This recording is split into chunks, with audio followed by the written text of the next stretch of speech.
nyuma y'igifungo rimwe na rimwe byari bagufungiye iki wakuyeho iribe somo nyuma y'igifungo bapfunze reka ndebe ubundi bamfunze like 2 times babanje kumfunga 2017 icyo gihe nari ndi no kumwe na nyakwigendera Jay Polly, rest in peace yeah. Ariko hari abantu bazi yuko rimwe na rimwe amasomo umuntu ayakura mu bifungo mu kuba bagufunze ariko iyo ubuzima urimo utarabwiga neza ngo bugire ikintu bugusigira cyangwa bugire ikintu bukwigisha n'ubundi ntabwo uba wize kuko n'ubundi icyo gihe narafunzwe ariko nagarutse ahubwo nabaye nk'umuntu wangiritse cyane kurushaho. Kumva nafunzwe nkiri mutoya mpita ngenda bahita none banyigisha kuba ngo umuniga kuba ngo umuntu ebana none udasanzwe ngo n'ubundi ngo wari Babyloni ngo n'ubundi iki n'iki nza noneho narangiritse cyane ariko buriya n'igihe cy'Imana kitari cyakageze nizera neza ko ari Imana ngiye yamfashije kuva muri ubwo buzima bwanduye ubuzima bubi ntekereza ko ari Imana. Icyo gihe nta cyigisho byansigiye ahubwo usibye kuza kuko hari abari abantu benshi b'ibirara benshi ahubwo bya biyobyabwenge wanywaga mu buryo utazi uhava wize kubinywa noneho mu buryo buri profession niyo mpamvu buriya nshimira na leta kubera iri kugenda ishyiraho system ya rehab ubujyanama bagakansolinga abana kuko rega ntago abana benshi banywa ibiyobyabwenge sometimes hari igihe usanga babinywa bitewe n'ubuzima bakuriyemo. Hari nk'igihe umwana akura afite depression y'ababyeyi be badahuza, hari nk'igihe umwana akura yarakuriye mu bupfubyi, wenda njyewe nabitewe nizo zagara zo kubaka izina nkiri mutoya iki n'iki bintu nk'ibyo bigatuma like mbanza kumenya neza ibintu ndimwo. Ariko hari n'abandi bana ngiye navugira bajya muri ibyo biyobyabwenge kubera ubuzima bukakaye baba barakuriyemo. So ari gihe rero umufunga akaza yarangiritse kurushaho biruta kwa kundi babagira inama buriya kubagira inama kubaganiriza kubajyana mu rehabilitation birabafasha cyane kuruta uko babafunga. Igihe cyawe ndibuka igihe cyawe sicyo ba King James baziyemo. Oya King James ari imbere kuko ba King James bari imbere yacu buriya ho gato baje mbere King James The Ben na Meddy bari imbere yacu none ngewe promotion yanjye irimo ngewe Bruce na Christopher.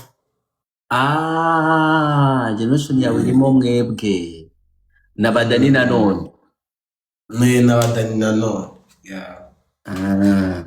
none ko kabiri bagufunze nyine uravuga ko ntabwo kigeze kakubuza kunywa ibiyobyabwenge. Inshuro ya mbere bwo nta kintu cyari cyahindutseho pe ahubwo naje nararakaye cyane kurushaho naranze abantu ahubwo nza ndi gushaka aba dealers none turushaho kumenyana.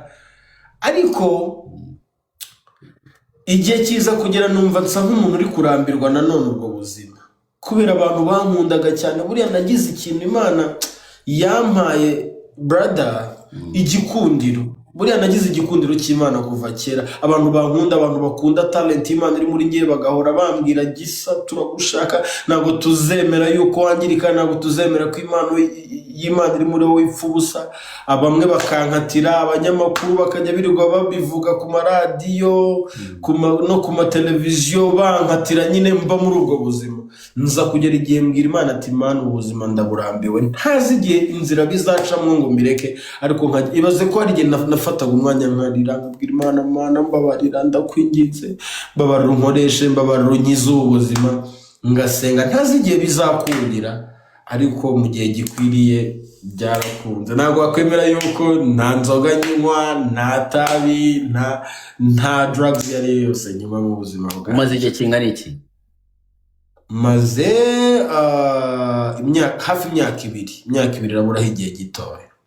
nta tabi nta nzoga nta tabi nta nzoga nta byaga. Ibaze ko umuntu anshaho yanyweye isigara ngahita numva mu nda harandiye. Nimba uri no kureba amaso urabibona, amaso y'umuntu nyine utanywa drugs ko nawe ameze. None se ikibazo ngiye kukubaza ni nk'ikibazo cyo kugira ngo ufashe abandi bantu nka wowe wabaye mu biyobyabwenge. Ni ikihe kiyobyabwenge uzi neza ko kiri very dangerous ku bana bato kiri Kigali nawe wigeze kunywaho? Ikiyobyabwenge kiri very dangerous, byose biri so very dangerous, ariko ikiri dangerous cyane buriya wowe wanyweye bro, heroin ni ikiyobyabwenge kibi cyane. Leta yacu idufashe igikumire, ni ukuri kw'Imana. Abana bakinywa kandi cyangiza cyane abana bafite ubwenge, ko njye nagisangiraga n'abana biga mu makaminuza, nabonye abana bapfa. Uno kuba nyiriho ngiye n'ubuntu bw'Imana, ugasanga umwana yabaye overdose kubera izo drugs. Ni cya kiyobyabwenge kidatuma urya, ni cya kiyobyabwenge kikwangisha abantu. Bro, leta yacu idufashe ikumira icyo kiyobyabwenge kandi birahari. Wenda ntabwo nzi kubera ntakiba muri ubwo buzima, ntagihura n'abantu babinywa cyangwa, ariko icyo nzi cyo birahari, babice burundu pe. Nicyo kiyobyabwenge kibi, bajya bakita ngo ni mugo. Very dangerous. Nicyo bita mugo. Yeah. Ari abanyamerika b'abahanzi ba danje kirabica, ari abatanzania tuzi abo cyangije. Ahantu hose icyo kiyobyabwenge kirangiza pe, kirica bro. Na cocaine wakozeho? Ya nayo nigeze gukoraho, iyo bacisha mu mazuru. Ugacisha no mu mazuru? Iyo bacisha mu mazuru. Hari abana b'abazungu inshuti zanjye twari duturanye, kuko ngewe ntuye hafi yo mu Kiyovu, niho navukiye. Urumva kuva iwacu ujya mu Kiyovu ni nk'iminota nk'itanu, ubwo twabaga turi abaturanyi. So barazaga rero bakabizana gusa nta n'ikintu byubaka umuntu n'ukuri. Nibyo kugutera confidence za fake ziri aho ngaho, bigatuma utiyitaho, bigatuma utita kuri gahunda zawe. Gusa mu Rwanda cocaine ishobora kubiboneka gakeya, ariko nayo ibyo biyobyabwenge byose birahari. Leta idufashe ibikumire. Dukeneye kubona urubyiruko rukora, dukeneye kubona urubyiruko rukura amaboko mu mufuka, dukeneye kubona abana dufatanya, urubyiruko dufatanya kubaka igihugu cyacu tugatera imbere. Tubwire ku busambanyi wakoze, koze watubwire ngo wakoze ubusambanyi n'ubusambanyi wabwinjiyemo. Njyewe ntabwo nigeze nkunda gusambana cyane, njye nakunze kuba muri relationships cause I'm a lover boy. You know what I'm talking about? Ngira chance like zo kuba narakuriye mu nzu y'Imana. So nono murira no muri family intoza gusenga, family intoza kubaha abantu. Nubwo naciye muri ubwo buzima bwose, ntabwo bwari buhuriye na characters nziza nakuranye, kuba nyine ndi umwana uciye bugufi mu mutima. Ntabwo nigeze nkunda gusambana cyane. Nkunda guteretana n'umukobwa, nkamukunda, nkamutetesha, nkamwitaho, nkavuga ati my flower ari hariya ngomba kumwitaho. Ya ibintu nawe akanyitaho, nibyo nkunda. Byagendaga gute uhuye n'umukobwa ukamutereta akagukunda uri kuri ibyo biyobyabwenge? Ari aka love story kahuye n'ibiyobyabwenge n'ubuzima bwawe? Reka naguhereza. Ntabwo ndi buvuga uwo mukobwa izina rye, ariko yari umukobwa, ni umukobwa n'ubu ngubu uri mu bantu bakomeye muri TV10.